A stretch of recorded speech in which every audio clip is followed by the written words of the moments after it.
Risk of US intervention in Iran-Israel conflict.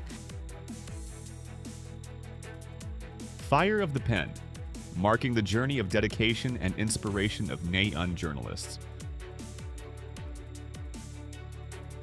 Improving Land Access Index, removing barriers for businesses. Hello, so good to see you again in today's news. I'm Hoàng Yên, and here we go, the first headline of the show.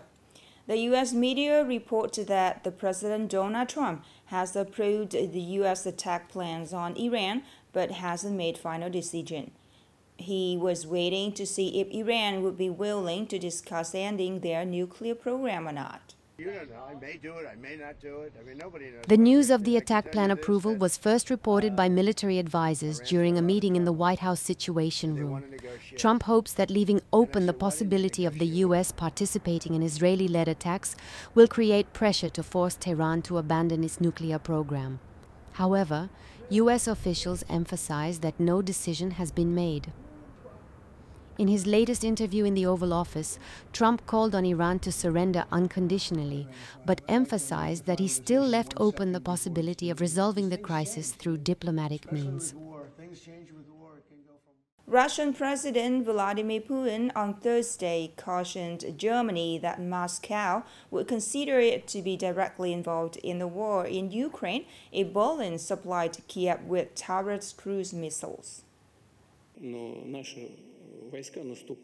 Putin said that to fire the Taurus missiles, Ukraine would need Western satellite intelligence and German officers to take care of targeting, which, if they were fired at Russia, would mean German officers striking Russian territory.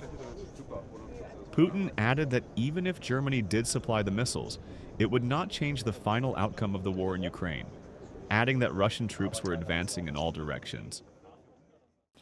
As part of a series of activities to celebrate the 100th anniversary of Vietnam revolutionary journalism, on the night of June 18, the Provincial Journalists Association and Nghệ An radio and television station just organized an art program, Fire a Pen. The program is not only an opportunity to honor the journalism profession, but also a bridge to connect the generations of Nghệ An journalists looking back on the glorious journey and affirming their bravery and intelligence in the new era. More in the story. Promoting the glorious tradition of Vietnam's revolutionary journalism, especially the ideology of the late President Ho Chi Minh, the great teacher of revolutionary journalism, Nghệ An journalists always strive to excellently complete their tasks, contributing to building the province's journalism to be increasingly professional and modern. The program witnessed these exchanges and meetings between former journalists as well as young journalists today in Nghệ An.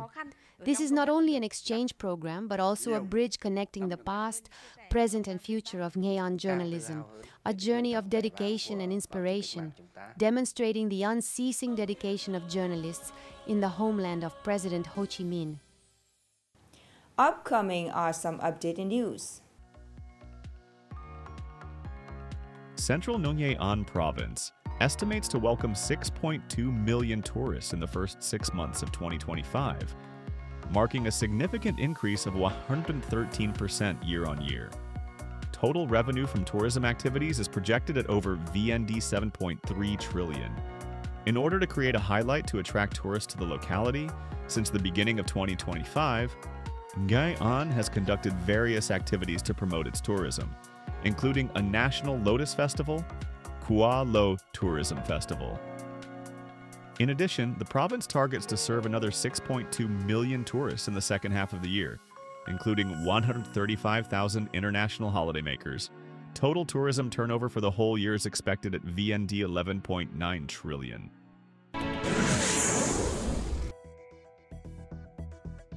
Vietnam has formally launched the pilot phase of an emissions trading scheme aimed at encouraging 3 major industrial sectors to cut the amount of carbon dioxide they produce. According to Reuters, the 3 major industries, steel production, cement and thermal power, account for about 50% of the country's total carbon dioxide emissions. Businesses in these industries will have to buy emissions allowances corresponding to their carbon dioxide intensity. That is, the amount of carbon dioxide emitted per unit of product. The new scheme will last until 2029, and it will then be expanded to other sectors, including cargo transportation and commercial buildings. ACV has just announced the consortium winning the bid for a large package of construction and equipment installation for the runway and taxiway repair project at Vinh International Airport. The project has a total investment of VND 365 billion, aiming to upgrade key aviation infrastructure in the north-central region. According to the official announcement from ACV, the consortium of ACC Aviation Construction Corporation, Cienco 4 Group Joint Stock Company, Vietnam Construction Investment Development, Joint Stock Company, Truong Sun Construction Corporation won the bid. The announced winning bid price was VND 515.798 billion, lower than the estimated price of VND 528.103 billion. The simultaneous implementation of these important infrastructure upgrade projects is a strategic step by ACV, not only to ensure operational safety but also to improve the service capacity of Vinh Airport.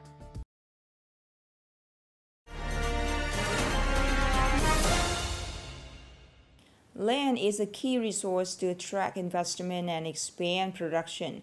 However, businesses still have difficulties in accessing it despite high demand. The Land Access Index, an important component of PCI, is still a bottleneck. The Resolution 68 of the Politburo is expected to remove this barrier, creating conditions for businesses to invest and develop. This business is currently operating on an area of less than 1,000 cubic meter of land, not enough to expand production or receive large orders. According to the company representative, it is very difficult to access industrial land funds from 5,000 to 10,000 cubic meter, suitable for small and medium enterprises. Meanwhile, current industrial parks mainly serve large investors requiring rental areas beyond demand and financial capacity.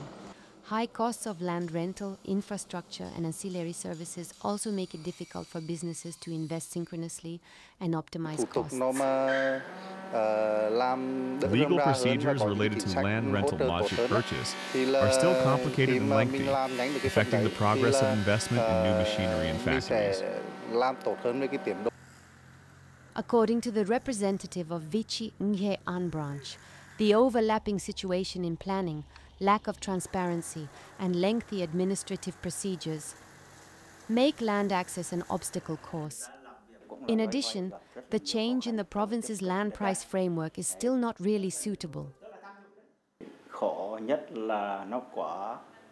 There are many difficulties in accessing land, such as, through many procedures, transparency in land planning has not been done drastically. Although the province's land access index in 2024 has improved compared to 2023, it still decreased by 10 levels because businesses still face many obstacles, cumbersome administrative procedures, and many stages. The 2024 land law, with many new points inherited from the 2013 law, is expected to create more favorable conditions for businesses. In particular, the two-level government model, officially operating from July 1st, promises to be a breakthrough.